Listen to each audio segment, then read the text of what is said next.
Hi, my name is Pam Perrin, Vice President of Scholar Services with the George Snow Scholarship Fund.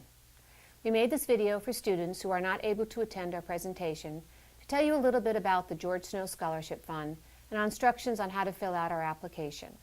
For the next 40 minutes, we are going to walk you through our application and give you some helpful tips and answer some frequently asked questions.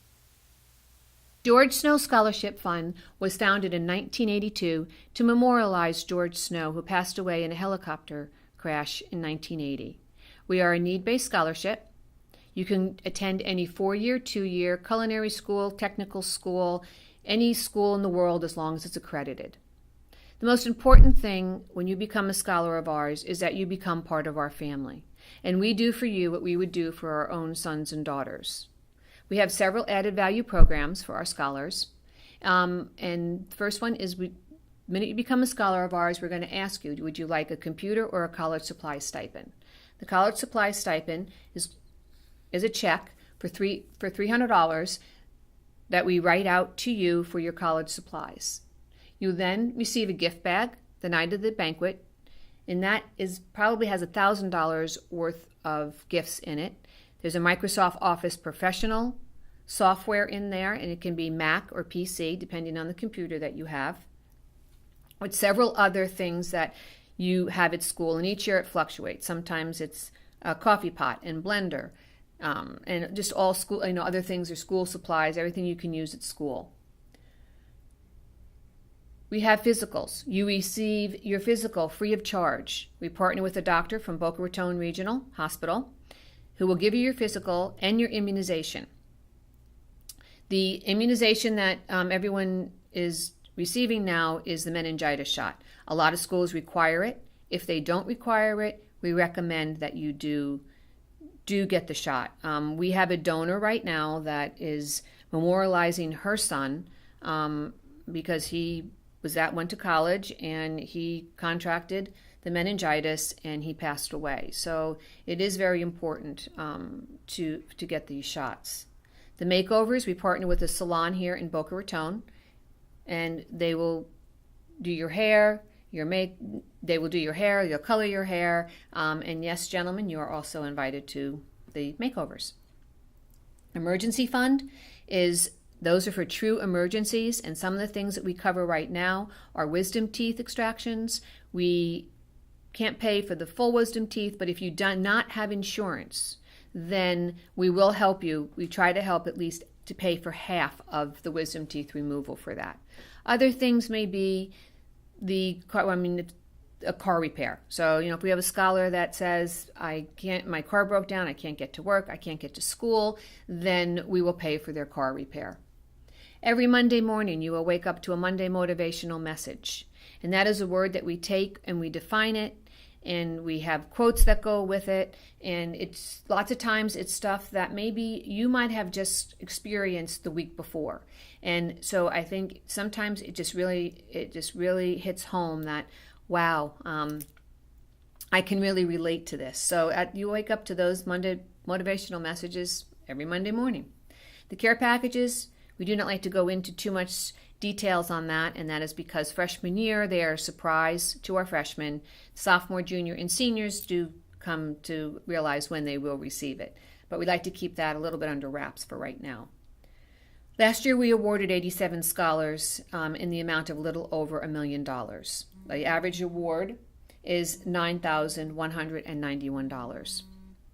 And how we reach that award is we will look at your cost of attendance, and then we will look at what institutional and federal aid you received, and that will equal your unmet need. So we try to come as close as possible to your unmet need that we can. This is a commitment. It's a 4-year commitment, and you do not have to renew your scholarship every year. You are good for 4 years. In order to get to the application, you need to go to our website at www.scholarship.org. When you reach there, you will see a criteria page. You can read through the criteria, and then at the end, you will see the link for the application. When you press on that link, you will see this slide. Sign up, with your email, your password, confirm password, and then you will, when you go back, you'll see the login. So this application allows you to save it in draft, so you do not have to fill it out all at once, and you can go back and log into it once you come back in. These next slide is instructions, deadlines, and general information. I'm not going to go through everything here. I'm just going to pick out the most pertinent information that there is here. Our applications become available November 1st at 9 a.m. The deadline is February 1st, 2018 at 5 p.m. We cannot accept any applications after that 5 p.m.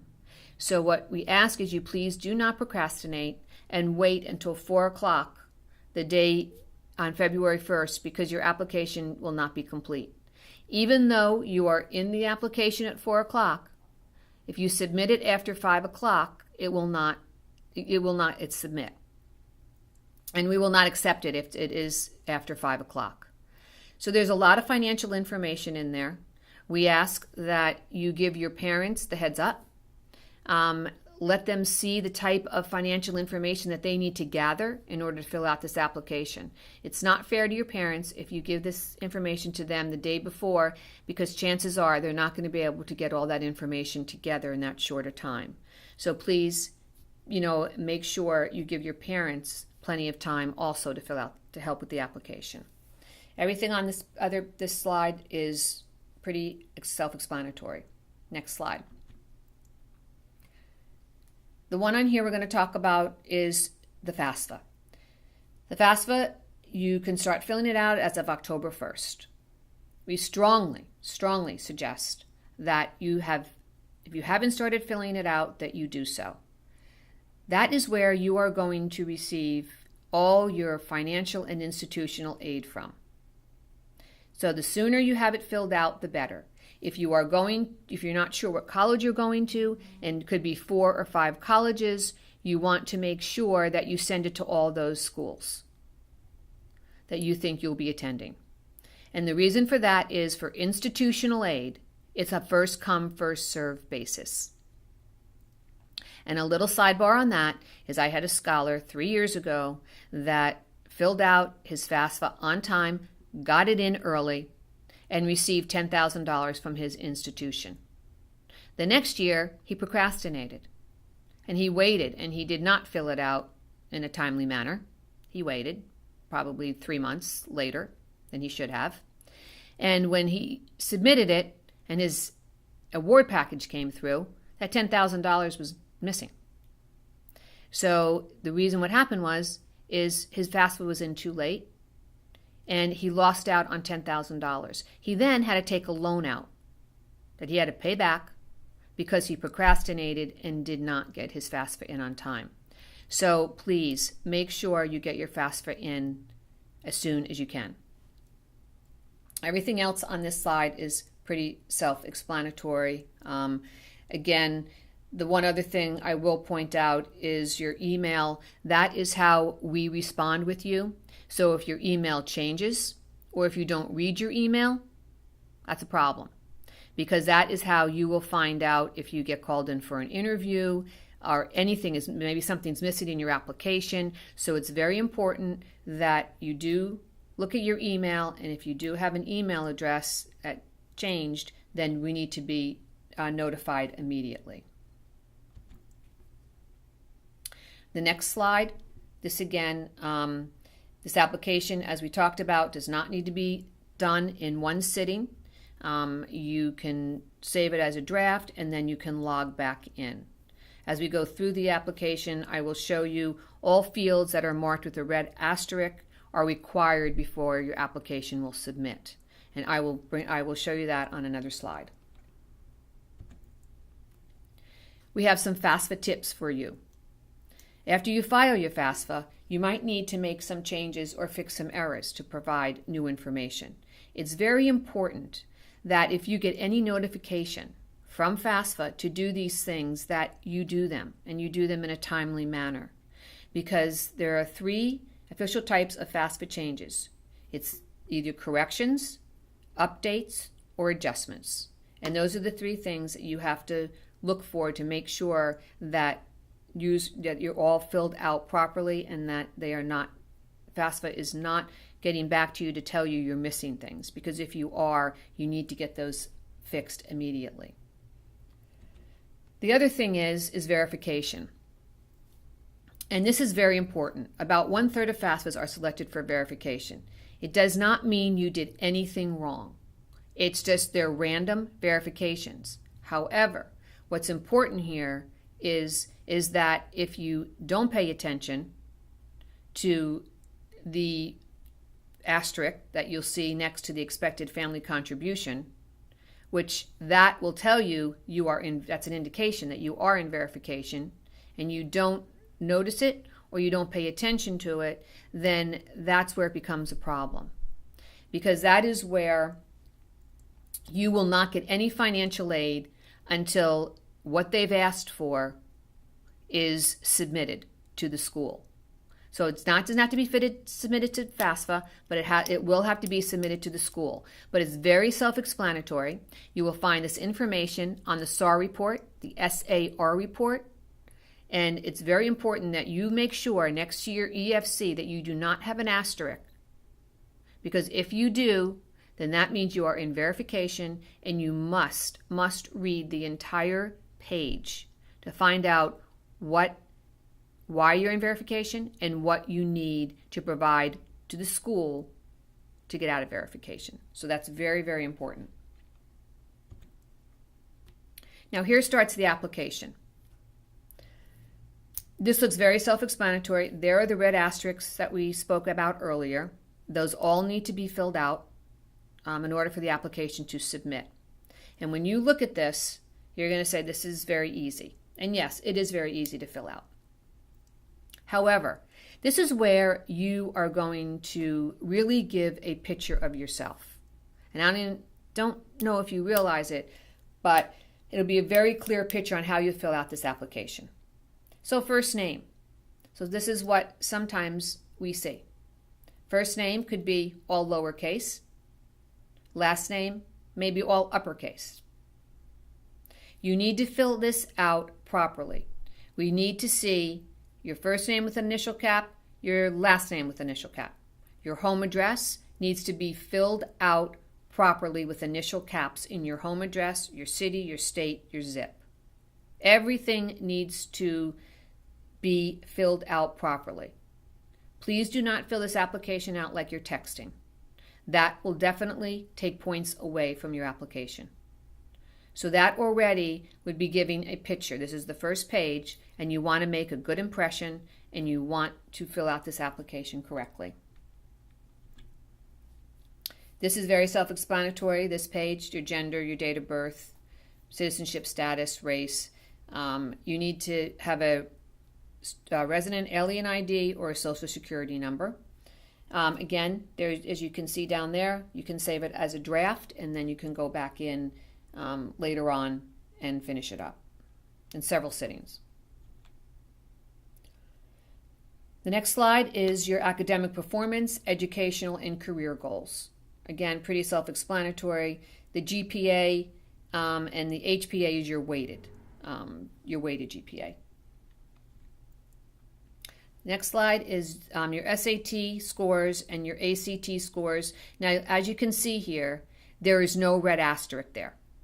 That does not mean they're not required. They are. The reason why we cannot put a red asterisk there is because some of the students take SATs, some of the students take ACTs. So we can't make both of them required if you only are going to put in one. The SAT scores both scores can be super scored, and you do not need, if you would prefer if you take them both and you want to put both scores in, that's fine. It is not required. We only require one, the SAT or the ACT, and remember, they can be super scored.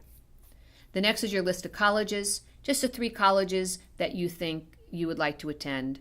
We will not hold you to those colleges. Again, May 9th or May 1st is your deadline probably to commit to the school, and that's the only time that that's the one that we care about. So the ones that you think you are going to would like to attend. This is your first of 2 essays.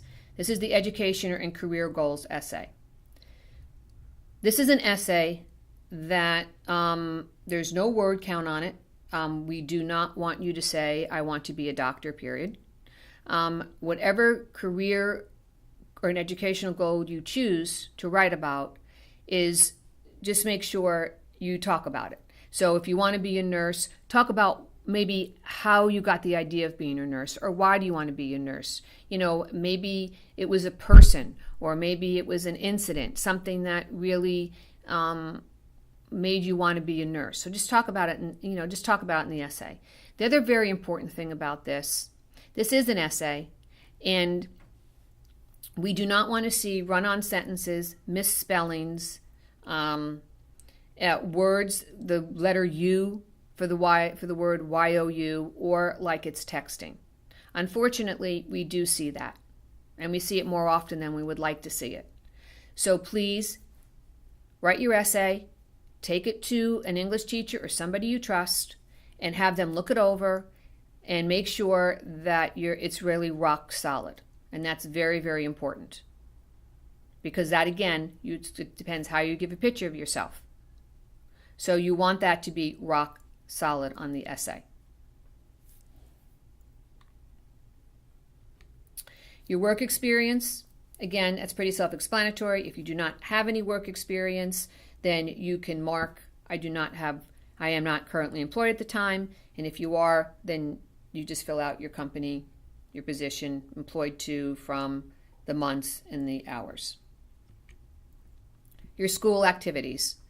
Just list all your school activities in which you have participated in the last 4 years, and you list the activities in order of importance to you, or hours per month, with the highest going first.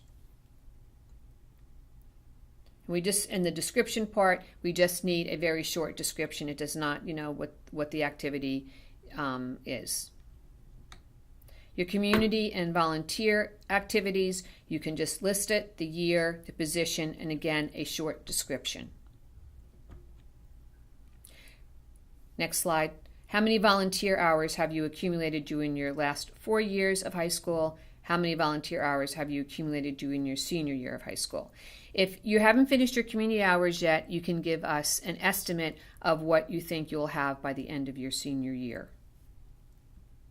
Next slide. Awards and honors. List all awards and honors you have received in the last 4 years. Please include academic awards and other achievements. So you're going to include the award, the honor, the year you received it, or years, and the description of the award. References. We ask for 3 references, and we ask that it please be not a family member. So make sure you do not have any family members in here, a teacher, someone maybe you volunteer for, and you see that this is required on the references. Here is where you can upload reference letters. Again, you will see here there's no red asterisk, so these are not required. However, it does probably look better in your application if you have gone to a person, asked for a reference letter, picked it up, uploaded it up to your application. You just did a little bit more extra work, and that will show in your application. But again, they're not required.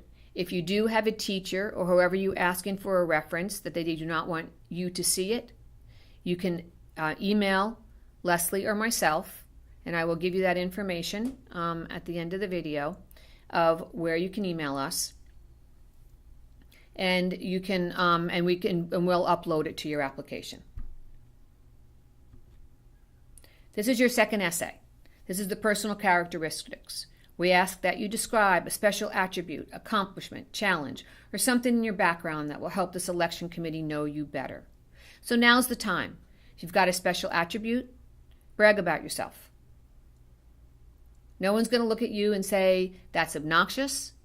If you've got an attribute that you want to share with us, you just Brag, brag, brag about yourself. If you have an accomplishment, again, brag about it. A challenge, tell us about that. Some are some challenges that we see with our kids that they've been in foster care. Maybe they have grown up in a household with drug abuse. Maybe a parent's incarcerated.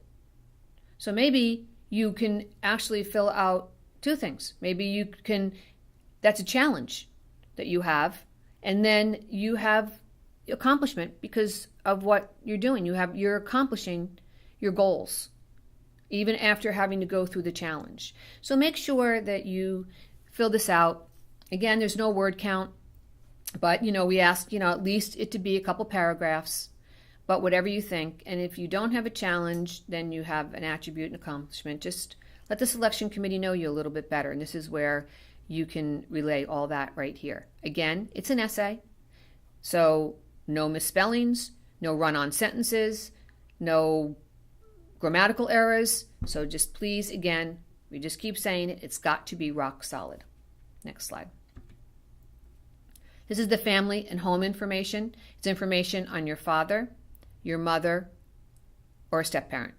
And again, if you don't have a relationship with one of the parents, then you can put that there, but then you're going to have to explain that in the characteristics section as to why you do not have the relationship with the parents. This is the family and home information. Other than yourself, who's in college right now, list any brothers, sisters, or who's dependent on your family. This is a family, any else in the family that your parents are supporting is a strain on the family budget. So we look at that. And it could be, it doesn't have to be a sibling. It could be a grandparent. It could be an aunt. It's somebody that your parents are supporting. It could be a sibling that maybe went to college and has moved back home and is looking for a job, and your parents are supporting them. So look at the drop-down menu. There's relationship-wise there's a lot. And if they're dependent on the family, how we look at this is if your parents are paying approximately maybe more than 50% or 50% of their supporting them about 50% of their bills. So that's one way to look at it. This is just an authorization and verification page. Again, it's pretty self-explanatory, and you can read through that and just confirm and with the signature. Again, all required fields. This is your area of study and area of interest questions. The George Snow Scholarship Fund is donor-driven, which means we have donors that we administer their programs. So this is just a small portion of our scholarships. And what's very important to understand here is you can answer no to every one of these questions under the area of study and area of interest questions. You can answer no to every one of those, and that's only a small portion of our scholarships. This does not mean that you should give up and say, I'm not going to get anything because I'm not answering yes to any of these. That is not true. You can answer no to every one of these and you will still be fine. However, if you are planning a career in engineering or financing or nursing or pharmacy or commercial pilot, then you should definitely tell us that. So the thing is with the restricted scholarships, what you need to understand is that you cannot go out of the criteria. So if you say that you are going to study engineering and you get a scholarship for engineering, you have to be in engineering those 4 years. Otherwise, the scholarship will be revoked if you do not stay in the field.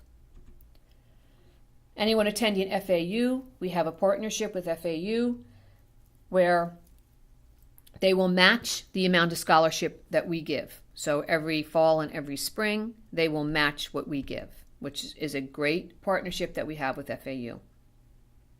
So just go through each one of these. If you're in the medical science program in your school, the medical academies, make sure that you do check that here. If you're part of HCOP, these are great scholarships, and So please make sure that you read every one of these questions.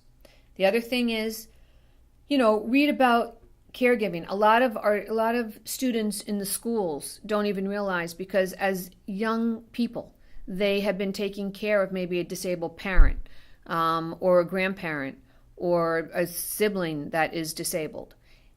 If you are a caregiver, you need to mark that on there, and then you will have to do, as you can read under the caregiving question, you will have to do an essay, as there are 3 or 4 restricted scholarships that do require essays, and you will see them all right here.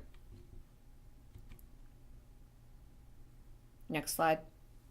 Again, just read each question and see if it pertains to you. Next slide. This is the parents' confidential tax and financial information. This is where, as you can see, as we go through this is going to be a few pages long. And this is where you can't wait and give your parents this at the last minute. So please, as you go through this, we have, the Bright Futures is on here. The tuition plans are the Bright Futures. Do you own your own home? Your monthly mortgage? These are all parent expenses. If there's child support, next slide. Asset information. Any type of asset information, that is all that your parents have to fill in. Next slide. Your parents' liabilities and debt information. The net worth. Next slide. The tax information. As you can see on this slide, your parents can use last year's taxes. That's fine to fill this out. However, if you get called in for an interview, you will have to bring the most recent tax return. The other thing, as you can see on this slide, is what we have tried to do. We have several students whose parents may not speak the language, but they will hand their children their tax returns. And then the children have to try to figure out where they fit in here and where everything goes. So what we have tried to do is we have tried to make it simple as possible as we can for you. So on the tax return, you will see wages, salaries, and tips. It'll say exactly that on the tax return. So just follow whatever it says on the tax return. Taxable interest. These will be dividends income, business income. That will all be very self-explanatory on the tax return. Again, any questions from your parents, they might be a little hesitant about putting their tax information up here. This is a secured site, and so there's no reason for them to be worried about that. If they are, again, more than happy to talk to them. They can call the office here. The other thing that we also come up against is if parents are divorced, maybe one parent does not want the other parent seeing their financials. Again, the one parent can send all their financials to our offices, to me. It'll be very secured, and we won't even upload it to the application. We will just keep it and attach it, so we have it. So there's no reason. We can work around anything. There's really no reason not to be able to fill this out. If you do, if a parent refuses to give you the tax, any of this tax information or any of this financial information, unfortunately, there is nothing we can do about that. Again, more than happy to talk to the parent, but this needs to be filled out. If you cannot fill it out, please call, tell us why, and then we'll tell you whether or not it's acceptable or not acceptable. So just make sure that, if there's a problem, that you call us on this taxable information. Next slide. Again, rental real estate, other taxable income, the adjusted gross income, and that's right there on the tax returns. And, sometimes the parents aren't working, and those will be all zeros in there. But again, there's going to be backup with that. So you're going to have to talk to us about that too. Again, this is just the next slide, who will be claiming the student on the 2018 tax return, about the step-parent or the non-custodial parent. Will they be contributing to the education? So we need to know that, and this is a parent's signature page. And that's the end of the application. What's very important here is that when you submit the application, if you did not fill out all the required fields with the asterisk, then the application will not submit, and it will take you back to those fields that you have not filled out. So if it's one and you submit, and then you've missed another one, it'll keep taking you back until all the fields are filled in. The most important thing is that you will receive, once you submit, you will receive an email saying thank you for submitting your application. If you do not receive that email, your application has not submitted. So please, you know what, if you try to do it again and it still doesn't submit, please call our office. We are here for you. You can call us anytime. We will help you with this application. So just make sure, because that's very important. We get students that think they submitted and they haven't. The deadline passes and the application that they thought was submitted was not. And obviously they become very upset. So that is very important. So the way our timeline works is the application deadline is February 1st, 2018 at 5 p.m. You will receive an email at the end of March whether or not you receive an interview. If you receive an interview, you will be coming in approximately the second week of April. The interviews are 2 days and they're mandatory. We bring a selection committee in to our offices here at George Snow Scholarship Fund for 2 days. That's the only time we can do it. So, and it's in mid-April. You're interviewed, you're scored, and then if your scores are high enough, you then will become a scholar of ours. And then you will have to attend a mandatory banquet the first Thursday in June, but I think this year it's May. So we will give you that whole timeline. And if you have any questions, please call Pam Perrin or Leslie Cornwell at 561-347-6799. Our emails are pperrin, that's PPERRIN at scholarship.org, or L Cornwell, that's LCORNWELL at scholarship.org.